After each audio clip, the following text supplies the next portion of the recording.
அனைவருக்கும் அற்புதமான காலை வணக்கம். உங்களின் ஒருவன் பி சுரேஷ்குமார். தினம் ஒரு திருக்குறள். இன்றைய திருக்குறள் அதிகாரம் கல் உண்ணாமை.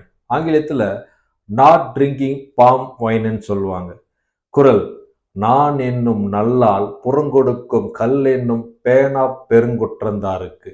குறள் எண் 924. குறளின் விளக்கம்: நாணம் என்று சொல்லப்படும் நல்லவள் கல் என்று விரும்பப்படாத பெரும் குற்றம் செய்யப்படுவர்களுக்கு முன்னால் நிற்காமல் சென்று விடுவாள் என்கிறார் வள்ளுவர். உதாரணத்துக்கு சொல்லணும்னா, நற்பண்பு நாணம் என்கிற நல்லவள் கல் என்ற போதை மயக்கத்தில் எடுத்துக்கொள்பவர்கள் முன்னால் நல்ல பண்பு நிற்காமல் சென்று விடும் என்கிறார். ஆமாங்க, எத்தகைய நல்ல பண்பு இருந்தாலும் அவங்க போதை மயக்கத்தில் அந்த கல் என்கிற தவறான போதை பழக்கத்தால அவன் நல்ல பண்பு நிற்காம, நாணம் என்ற நல்லவள் அவர்கிட்ட நிற்காம அந்த எல்லா பண்பும் போயிருன்னு சொல்லியிருக்காங்க. வாழ்க்கையில ஒன்னே ஒண்ணுதான், அந்த நல்ல பண்பு. நற்பண்பு இல்லைன்னா ஒண்ணுமே இல்லைங்க. அந்த ஒழுக்கம் இல்லைன்னா வாழ்க்கையில உயர்வு இல்லைங்க. அத்தகைய உயர்வை நம்ம காப்பாத்திங்கன்னா, இத்தகைய கல் உண்ணாமை என்ற அதிகாரத்தை அழகா சொல்லியிருக்காரு பாருங்க. நாட்டுல நிறைய பிரச்சனைக்கு காரணம் அந்த போதை பொருட்கள். அந்த போதை மயக்கத்தால நிறைய தவறு நடக்குது.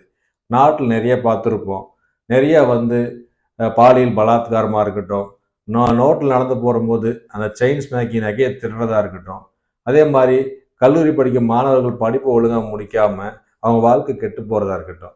அத்தகைய முக்கியமான காரணம் அந்த போதை மயக்கத்தால நிறைய வாழ்க்கை சீரழிஞ்சு கெட்டு போயிடுறாங்க.